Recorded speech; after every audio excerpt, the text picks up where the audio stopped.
今日教大家蝦仁炒飯，今天教大家蝦仁炒飯。紅蘿蔔切定一粒粒，紅蘿蔔切成一粒粒。啲蝦太熱啦，那係剝光珠；啲蝦太熱啦，剝光珠。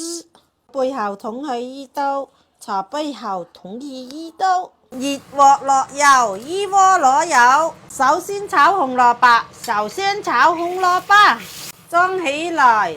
裝起來，熱鑊冷油，依鍋攞油，炒兩隻你屙嘅蛋，炒兩隻你下嘅蛋，放蝦仁，放蝦仁，隔咗2個月嘅冷飯，隔咗2個月嘅冷飯，冚唪唥倒落去，冚唪唥倒落去，放豉油，放豉油，色香味俱全，屎香味俱全。我最中意蝦仁，我最中意蝦仁。啲蝦仁好似你哋女朋友咁18歲，卜卜脆；啲蝦仁好似你哋嘅女朋友咁18歲，卜卜脆。嘰哩咕！